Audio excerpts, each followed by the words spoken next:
Savez-vous qu'au Québec, 59% des personnes autistes n'habitent pas dans une situation d'hébergement ou de logement qu'elles souhaitent?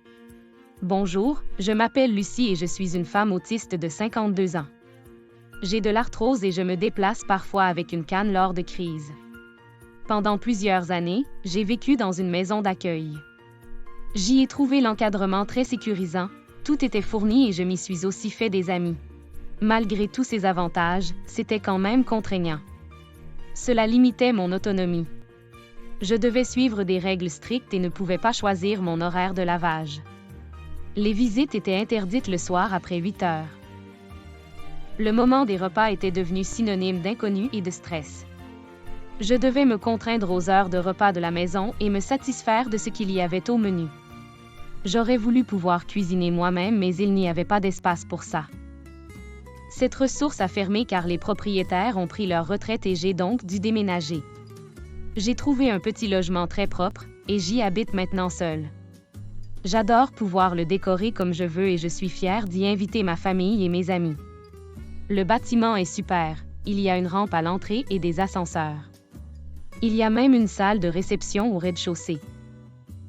Une intervenante est présente dans l'immeuble en tout temps et je me sens en sécurité. J'apprécie beaucoup ce changement, ça répond exactement à mon envie d'être autonome. Cependant, vivre seule signifie que je dois tout gérer moi-même, ce qui peut être accablant.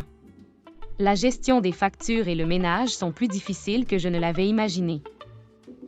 J'apprécie pouvoir cuisiner, mais l'organisation des repas et faire l'épicerie sont des défis, surtout que les services de livraison sont tellement chers.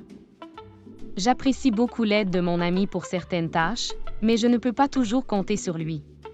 Je réalise que j'ai besoin d'aide pour rester indépendante sans m'épuiser et pouvoir continuer à faire mes autres activités.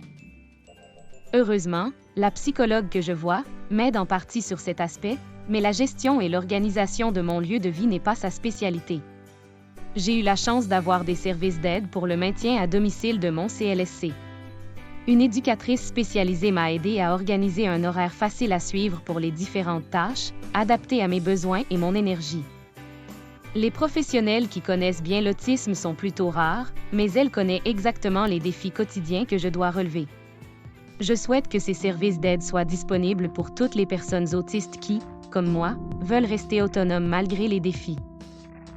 J'apprécie la liberté que cela me donne. Sans ce soutien, je ne pourrais pas avoir la qualité de vie que j'ai actuellement. Rejoignez-moi pour créer un changement positif. Chacun peut agir. Merci de jouer un rôle essentiel dans la création d'une communauté inclusive et bienveillante.